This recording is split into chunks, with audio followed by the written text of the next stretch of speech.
Aleluia. Pegue a sua Bíblia, abra sua Bíblia em 1 Coríntios, capítulo de número 11. Primeira carta do apóstolo Paulo aos Coríntios, o capítulo é o número 11.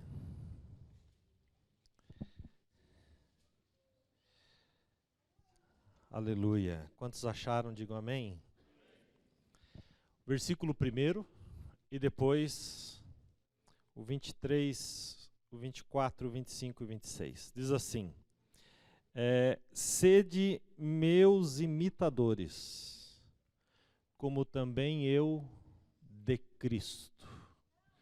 Agora o versículo de número 23 ao 26. Porque eu recebi do Senhor o que também vos ensinei, que o Senhor Jesus, na noite em que foi traído, tomou o pão, e tendo dado graças, o partiu e disse: tomai e comei, isto é o meu corpo que é partido por vós, fazei isso em memória de mim. Semelhantemente também, depois de cear, tomou o cálice, dizendo: este cálice é um novo testamento no meu sangue. Fazei isso todas as vezes que beberdes em memória de mim, porque todas as vezes que comerdes este pão e beberdes esse cálice, anunciais a morte do Senhor até que venha. Amém? Tome seu assento.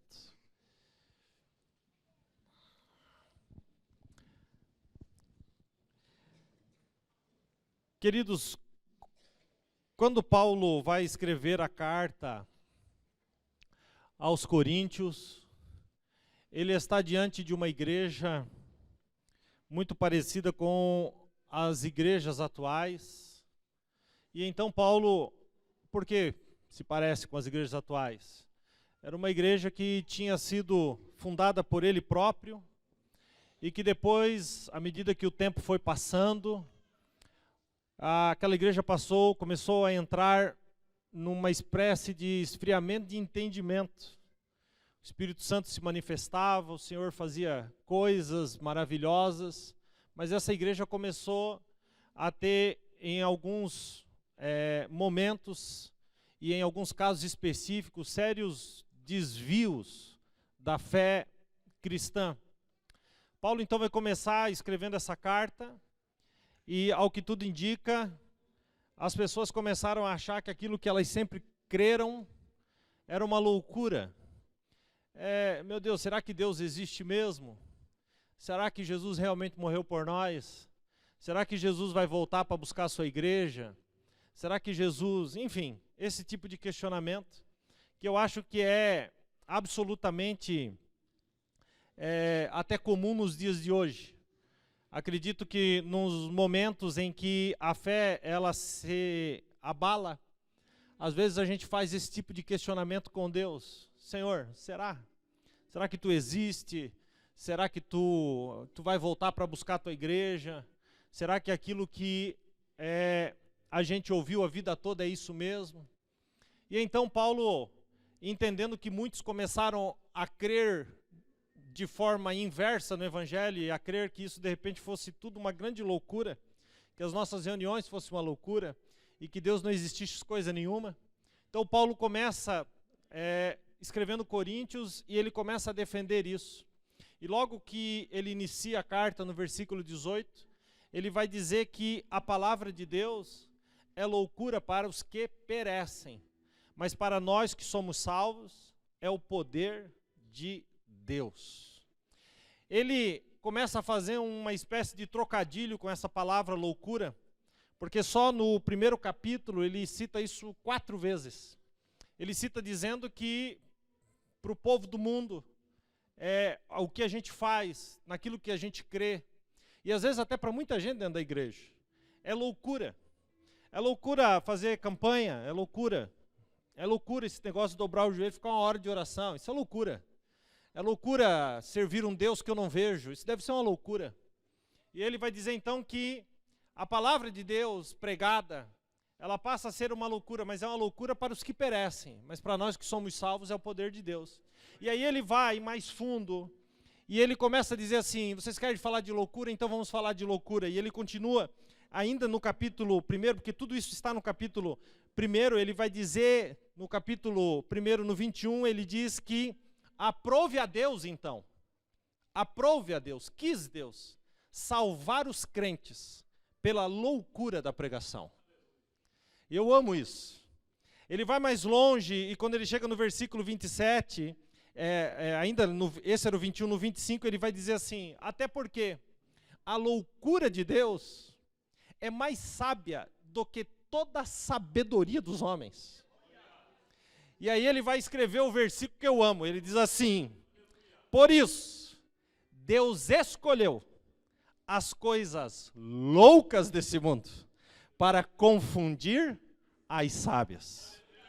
Então a palavra é loucura para os que perecem, mas para nós que somos salvos, nós que somos os loucos, nós que somos o motivo de chacota, nós que somos os apontados, para nós fomos escolhidos por esse Deus tão maravilhoso, que nos alcançou pela loucura do Evangelho. Então, se for assim, eu não passo de um grande louco, que foi escolhido pela loucura do Evangelho. Essa é a visão do mundo, mas a minha visão para o lado de dentro é, eu não passo de um servo de Deus, escolhido por uma poderosa palavra, que colocou dentro do meu peito um poder poderoso. Louvado seja Deus.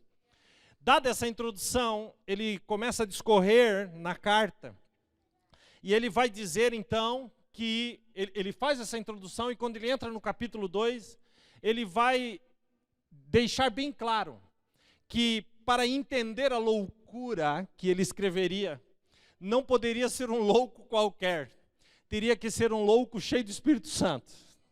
Então ele vai escrever, vai dizer assim, no capítulo 2, no versículo 14, ele diz, porque o homem natural não compreende as coisas do Espírito, porque as coisas do Espírito parecem loucura ao homem natural, e não pode entendê-las, porque as coisas espirituais são discernidas espiritualmente. Aí ele vai dizer, mas o que é espiritual, você, entende bem tudo, e ninguém o confunde, porque quem conheceu a mente para que possa instruí-lo? Mas ele diz, mas nós temos a mente de Cristo.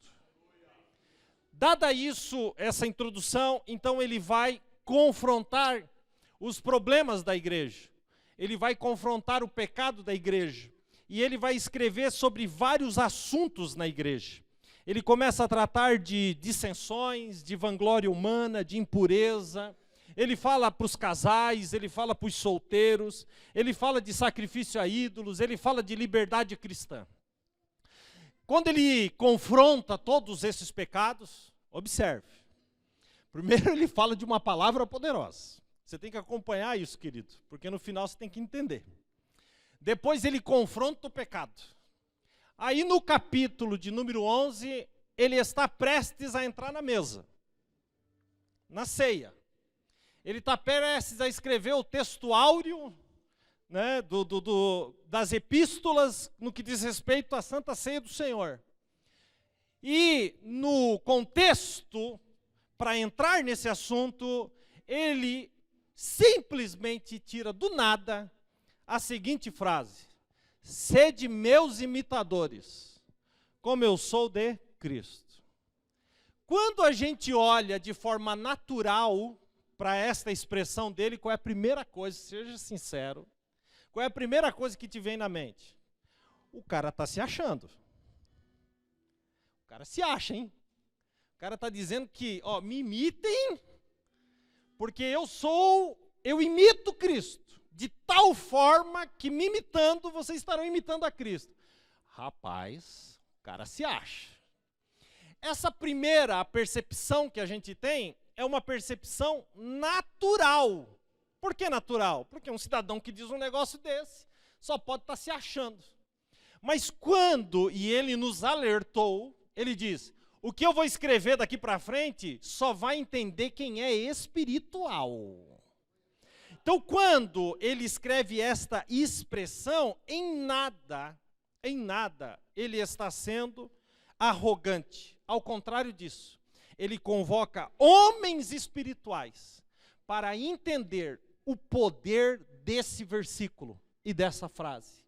O que Paulo está fazendo ali, ele está dizendo para aquela igreja que ele poderia, ou que aquela igreja poderia imitá-la, ou imitá-lo, porque ele se tornou um exemplo daquilo que Cristo é.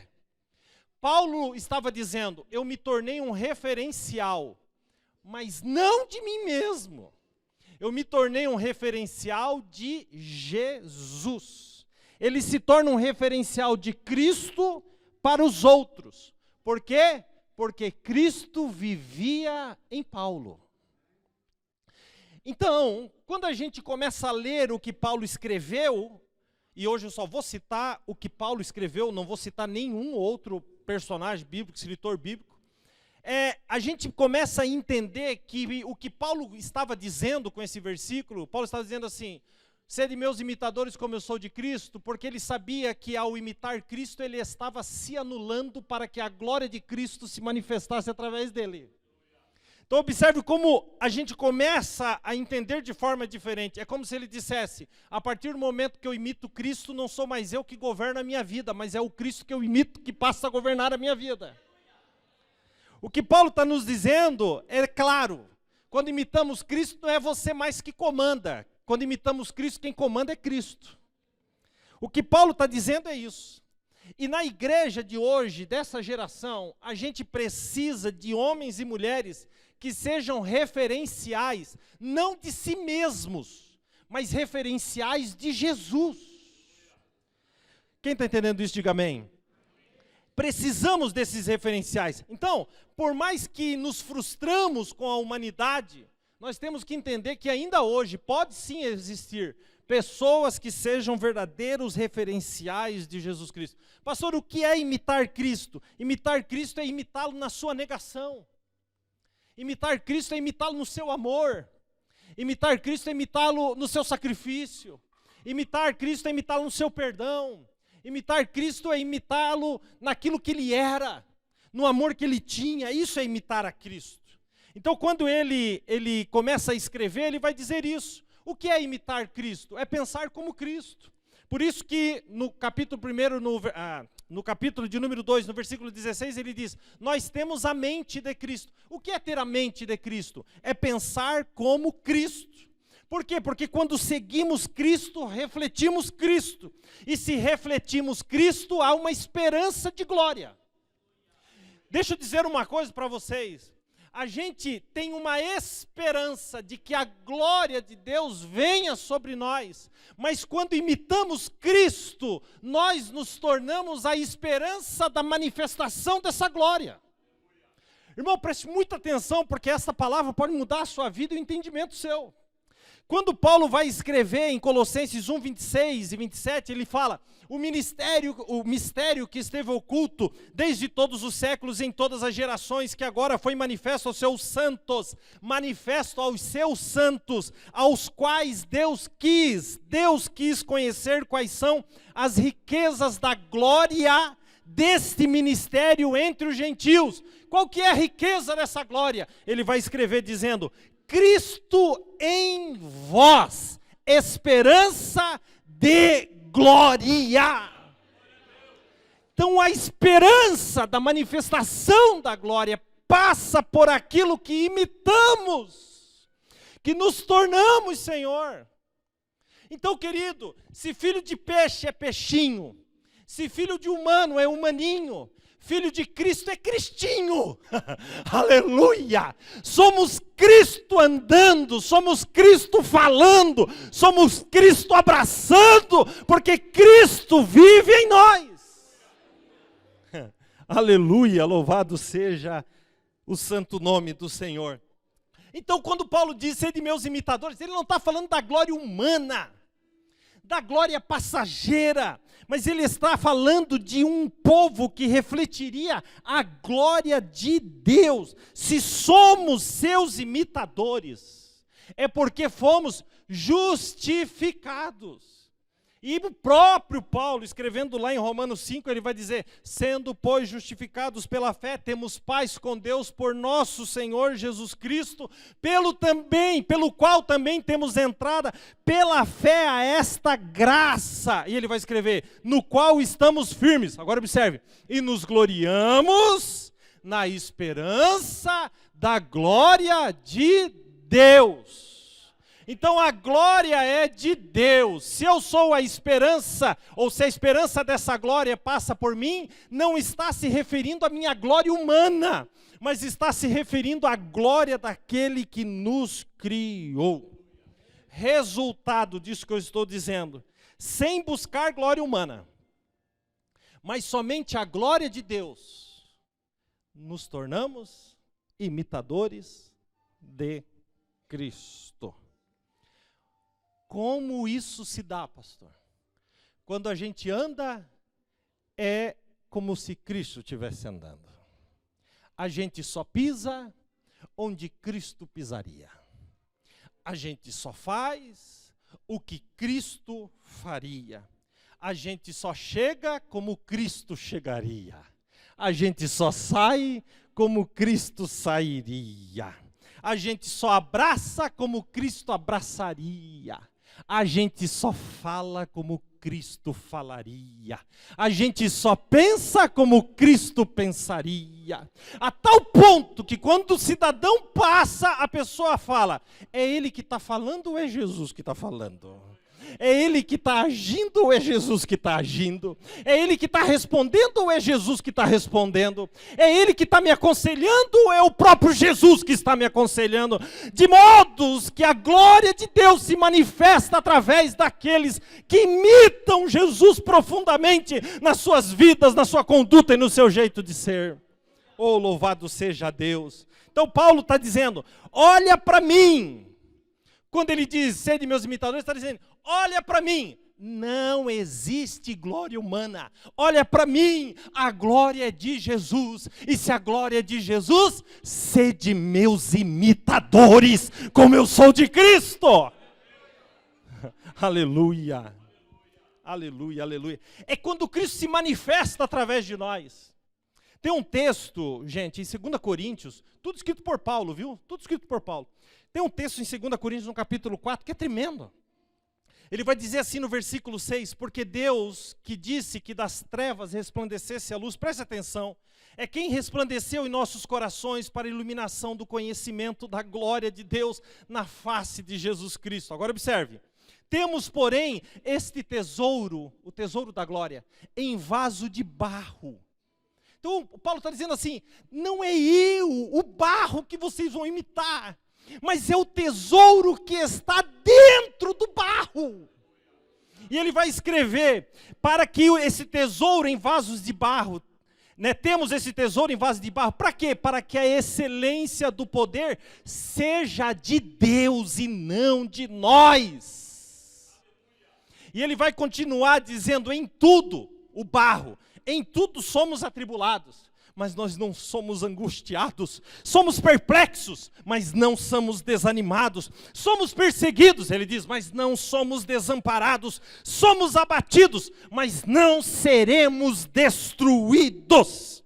Aí ele vai dizer: trazendo sempre por toda parte a mortificação do Senhor Jesus no corpo, para que a vida de Jesus, que está dentro do vaso, se manifeste também em nossos corpos. E assim nós que vivemos, estamos sempre entregues à morte por amor de Jesus. Escute agora: para que a vida de Jesus se manifeste através da nossa carne. Queridos, isso é ser imitador de Cristo. Tudo que você faz é para a glória dele? É, pastor. Então você está imitando Cristo. A Bíblia diz em Romanos 11:36, porque dele, por ele e para ele são todas as coisas. Querido, são todas as coisas. Não só as coisas da igreja, as coisas lá no teu trabalho, as coisas no teu casamento, as coisas no teu relacionamento, as coisas da rua. Glória, ele vai dizer, porque dele, por ele e para ele são todas as coisas. Glória, pois, a Ele, eternamente. Amém. Tudo que eu faço é dele, é por Ele, é para Ele, e isso vai gerar uma glória. Que glória é essa? A glória dele, porque a glória é para Ele, não existe glória minha, a glória é de Jesus. Quantos podem glorificar a Deus por isso? É por isso então que ele vai dizer, quando ele escreve esse texto fantástico em Gálatas 2:20, então ele escreve dizendo: já estou crucificado com Cristo. Olha agora, e vivo não mais eu, mas é Cristo que vive em mim. É Cristo que vive em mim. Que você não seja visto em você. Vou repetir porque ficou estranho de entender. Que você não seja visto em você, mas que Cristo seja visto em você. Que não seja mais você, mas seja Cristo em você. Amém? Louvado seja Deus. Querido, não é a tua face que brilha, é a face do Senhor. Se a minha face brilha, é porque eu só resplandeço a glória que é dele. Eu sou um espelho que vai resplandecer a sua glória. Por isso que o próprio Paulo, em 2 Coríntios 3,18, diz: mas todos nós, com o rosto descoberto, refletindo como um espelho a glória do Senhor, somos transformados de glória em glória, na mesma imagem, como pelo Espírito do Senhor. É gradativo, todos os dias eu me pareço mais com Jesus, e eu me pareço mais com Jesus, e situações surgem na nossa vida, que nós vamos ter a opção de sermos nós, ou de sermos Jesus em nós. Porque pregar isso é lindo, mas viver isso no dia a dia é difícil. As situações surgem, e aí é sua vez de responder, responde você, responde Jesus. É sua vez de falar, fala você ou fala Jesus. É a sua vez de caminhar, caminha você ou caminha Jesus. É uma decisão de sermos parecidos com Cristo. Quem entendeu até aqui? Agora ele chega na ceia. Agora nós vamos entender melhor. Ele chega com essa cabeça na ceia. Do jeito que vocês estão aqui, entenderam? Quem entendeu mesmo? Amém? É assim que ele chega na ceia. Aí ele vai dizer, olha aí, olha aí, olha aí. Ele vai dizer, porque eu recebi do Senhor o que também vos ensinei.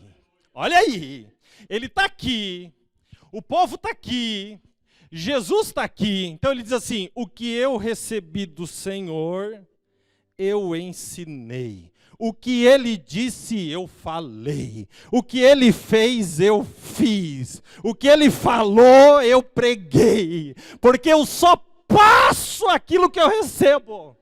Ele está dizendo, eu não sou a fonte é ele, mas eu sou o canal. Eu sou o canal que transmite aquilo que ele é.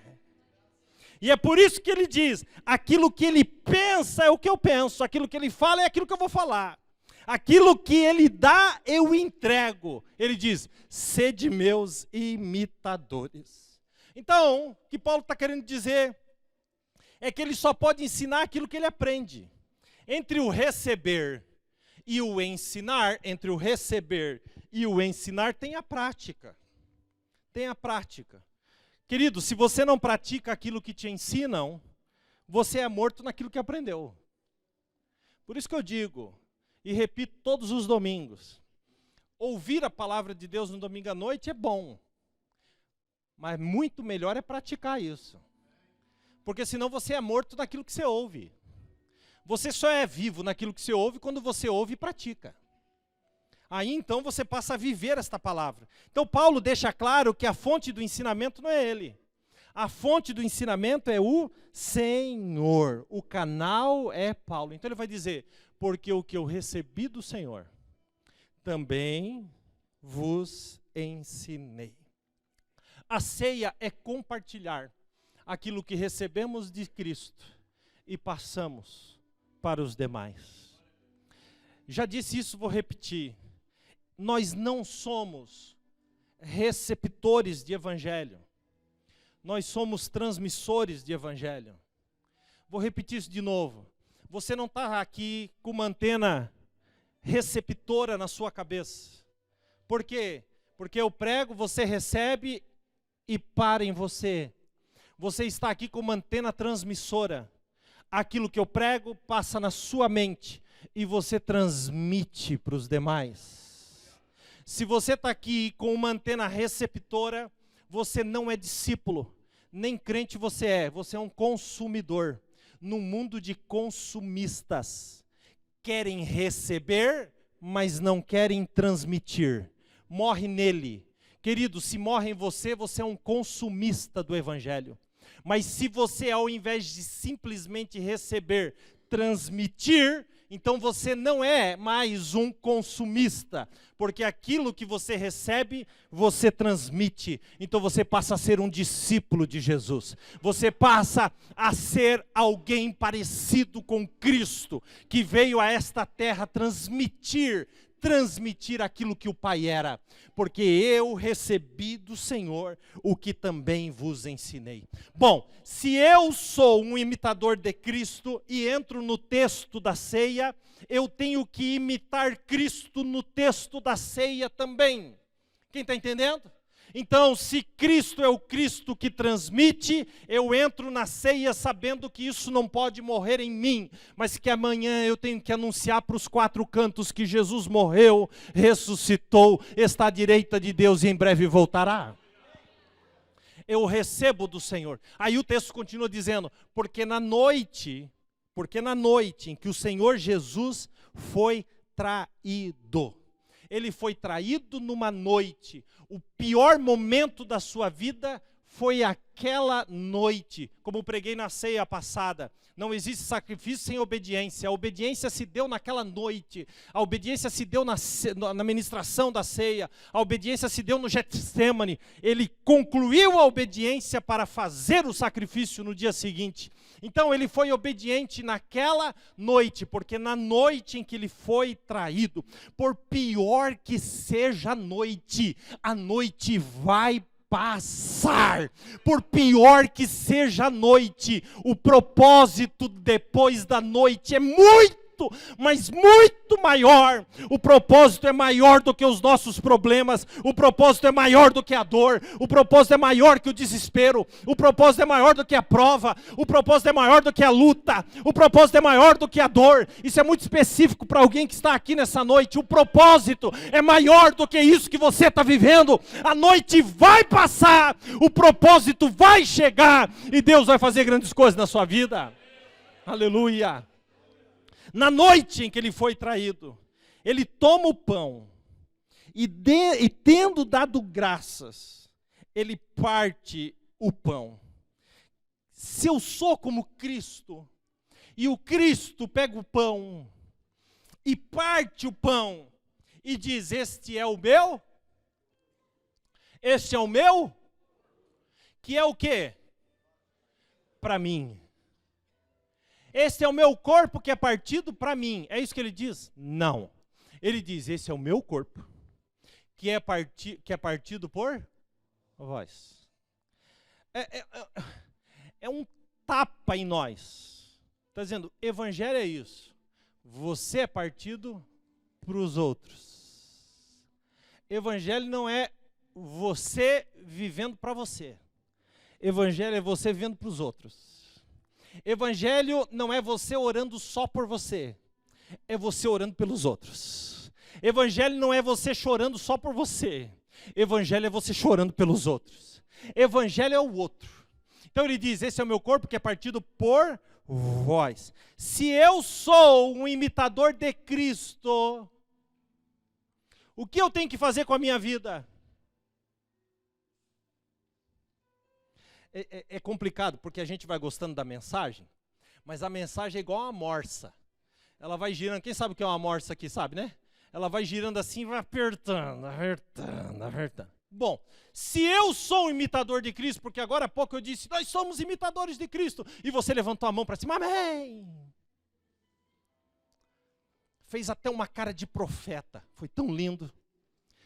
Mas se nós somos imitadores de Cristo, nós só nos tornamos seus imitadores quando partimos a nós mesmos, quando compartilhamos aquilo que recebemos.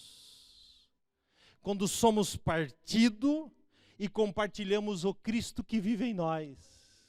Escute, se Cristo vive em você, amém? Vive, amém? Amém? Vive, amém? Então esse Cristo está aí para ser compartilhado. Esse Cristo está aí para ser partido, para ser distribuído. Esse Cristo não está aí para ficar inteiro dentro de você. Jesus não faz dessa forma, ele está aí para ser compartilhado. O próprio Cristo disse em João, capítulo 17, versículo 4, ele diz, eu glorifiquei-te na terra, tendo consumado a obra que tu me destes a fazer. Se você é um imitador de Cristo, e Cristo glorificou o nome de Deus na terra, tendo concluído a obra que ele recebeu do Pai, então eu posso afirmar pela palavra, que cada um de nós tem uma obra a ser realizada.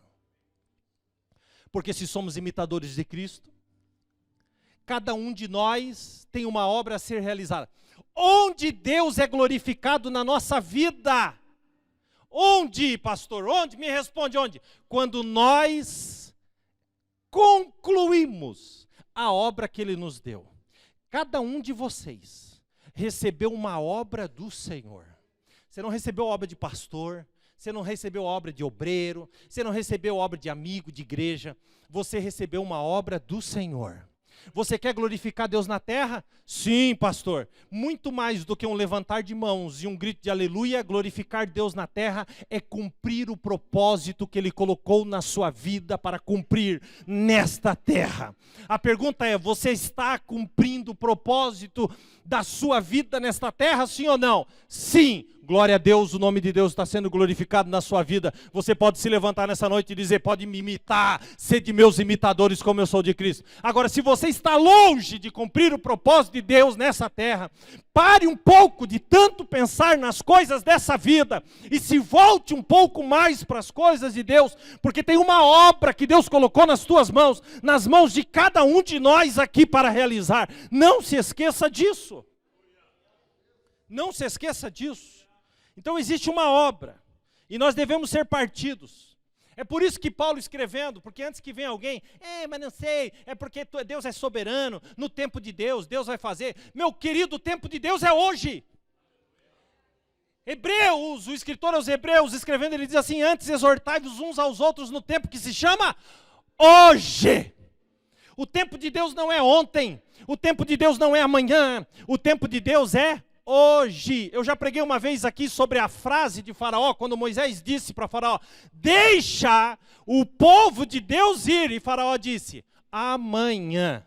Faraó é a personificação de Satanás. Satanás sempre diz amanhã, amanhã, amanhã. Mas Jesus, ele entra aqui nessa noite e brada no nosso meio dizendo, é hoje, é hoje, é hoje. Não, mas Deus tem que me confirmar. Então está aqui, estou confirmando como um profeta de Deus na sua vida. É hoje. Está confirmado, o que mais você quer? É hoje, o tempo se chama hoje. Por isso que Paulo podia dizer o que disse. Quando a gente lê essa carta mesmo, no capítulo 15, no versículo 10, ele diz assim, mas pela graça de Deus eu sou o que sou, e a sua graça para comigo não foi em vão. Antes, trabalhei mais do que todos os discípulos. Aí ele vai dizer, eu não, mas a graça de Deus que está comigo. Então ele entende que ele trabalhava muito, mas quem lhe dava condições para isso era o Cristo que vivia dentro dele. Gente, tem um Cristo que vive dentro de você. Cristo não está aí dentro para ser engordado e guardado dentro do teu coração. Cristo está dentro de você para ser repartido, para ser pregado, para ser anunciado através de uma obra que Deus tem na sua vida. Louvado seja o santo nome do Senhor. Pastor, mas isso é possível mesmo? Claro que é possível. Como que é possível? É possível porque Ele derramou o seu próprio sangue. É por isso que ele diz, semelhantemente depois de cear. Ele está dizendo, entenderam? Entenderam? Queridos, eu vou perguntar para vocês. Ele está escrevendo aos Coríntios, e é o que eu estou passando aqui para vocês. É como se ele tivesse numa sequência maravilhosa. Ele está dizendo, vocês estão entendendo? Quem aqui está entendendo, diga amém. Então ele diz, semelhantemente depois de cear, depois do entendimento. Ele vai nos dar aquilo que nos dá o poder para cumprir o que ele vinha pregando até então. Então ele vai dizer, semelhantemente depois de cear, tomou o cálice dizendo, este cálice é a nova aliança no meu sangue.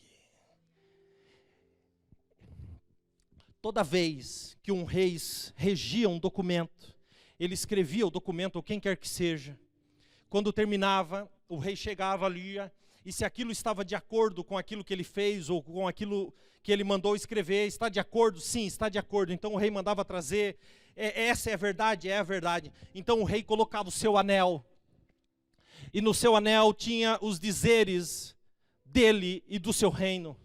Então ele fechava a carta, ou ele escrevia debaixo do documento, do lugar que era para ele assinar. Ele não apenas assinava, mas ele derramava a cera derretida da vela, e com o seu anel, ele marcava a cera.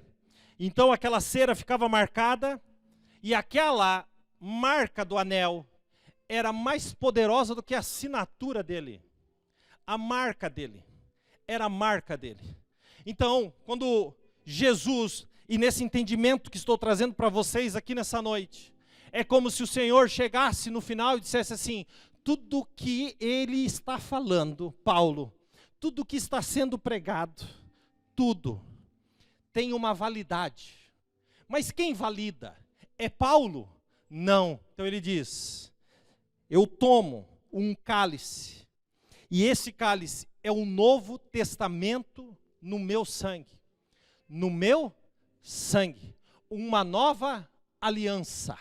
Um novo anel foi feito. Jesus, ao ressuscitar, coloca o anel que lhe dá autoridade e poder, lhe dá glória no reino, autoridade sobre Satanás, e ele diz, há um novo documento, e nesse documento eu uso a aliança, eu uso o anel, e eu marco o anel, e muito mais do que isso, ele não usa cera para marcar o anel, mas ele usa gotas de sangue no documento. Porque Jesus é Jesus, nós somos nós, e eu quero dizer uma coisa para você, Ele morreu por cada um de nós, e nós podemos fluir através dEle, e Ele através de nós, porque Ele nos deu autoridade no seu sangue na cruz do Calvário. Oh precioso sangue, oh amado sangue, Ele vai dizer, todas as vezes que comerdes este pão e beberdes esse cálice, anunciais a morte, da onde veio a aliança, da onde veio o sangue, o que aconteceu comigo, até que eu venha. É por isso que nós estamos aqui. E enquanto eu viver, enquanto eu ministrar em culto de Santa Ceia, não tem como não falar de Jesus, não tem como não falar do seu sacrifício, não tem como não falar daquilo que Ele alcançou para nós naquela cruz, não tem como. Então, quando ele vai, nós estamos no texto, com esse entendimento dessa noite, ele olha para nós, Paulo olha para nós e diz assim, ó, se virem vocês, porque a minha parte é pregar, a minha parte é poder bater no peito e dizer, sede meus imitadores, como eu sou de Cristo. Agora você é você. Então ele vai dizer, examine-se, pois o homem a si mesmo. Examine-se, pois o homem a si mesmo. E assim coma deste pão, e beba deste cálice, porque o que come e bebe indignamente, come e bebe para sua própria condenação, não discernindo o corpo de Cristo. Querido irmão e irmã, é muito séria essa palavra. Está na hora de nós representarmos aquilo que Cristo é. Está na hora de nós sermos Jesus fora da igreja. Onde quer que a gente ande, onde quer que a gente caminhe, onde quer ou por onde quer que a gente passe. Jesus nos chama a um compromisso nessa noite. Jesus quer que a gente reflita aquilo que Ele é, nas nossas ações, nas nossas atitudes, naquilo que somos. Quem está entendendo? Vou terminar e eu quero que você fique de pé para eu terminar.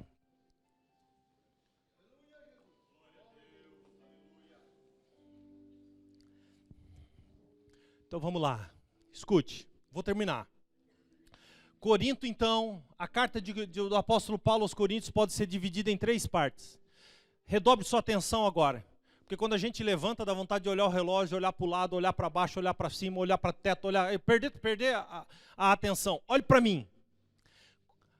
A carta aos Coríntios pode ser dividida, então, em 3 partes gerais. Ou até 4 partes gerais. Gerais. A primeira parte, ele apresenta um Cristo que para muitos é loucura, mas para nós é poder.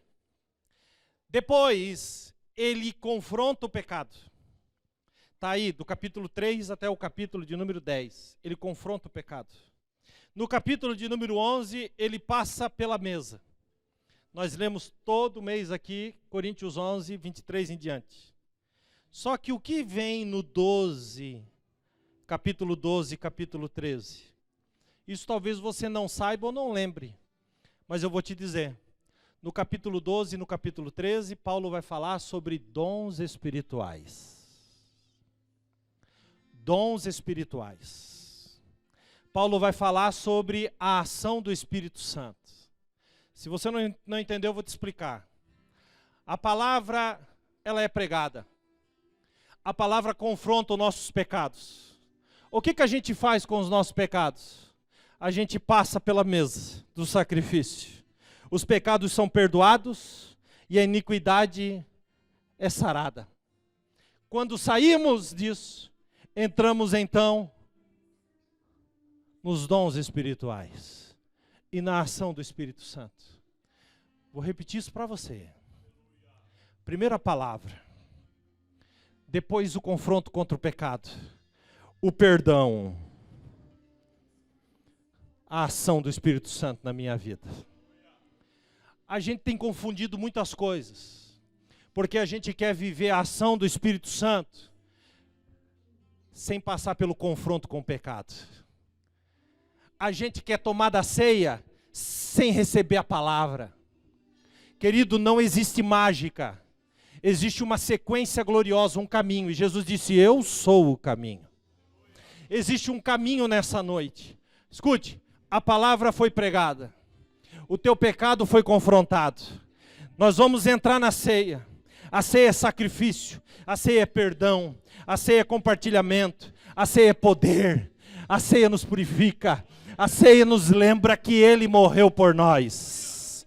Passou pela ceia? Passei, pastor. E agora? Agora você está pronto para ser cheio do Espírito Santo de Deus.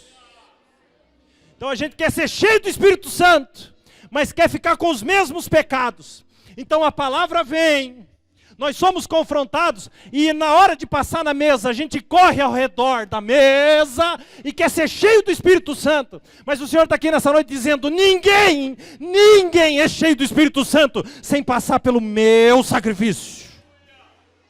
Ninguém.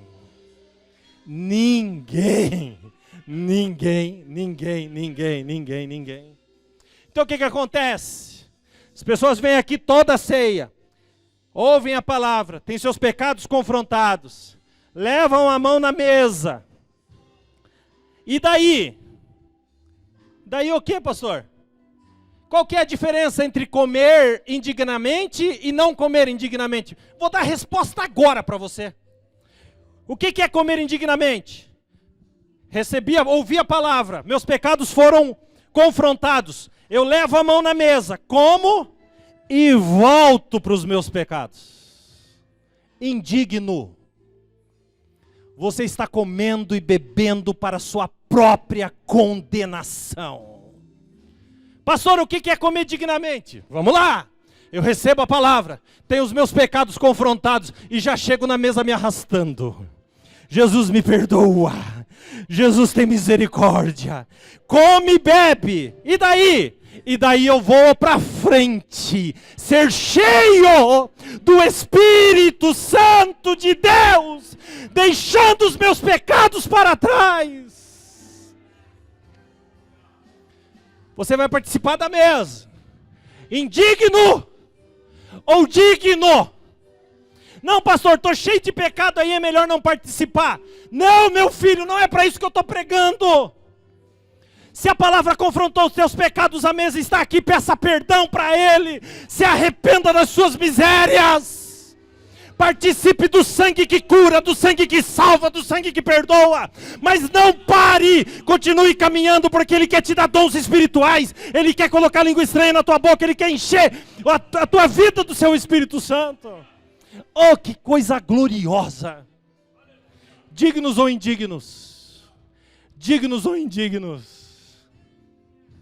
Dignos ou indignos? Pelo amor de Deus, chega. Chega de levar a mão na mesa todo mês e sair domingo à noite e correr para os seus pecados. Pelo amor de Deus, você não está entendendo. Isso aqui é muito sério.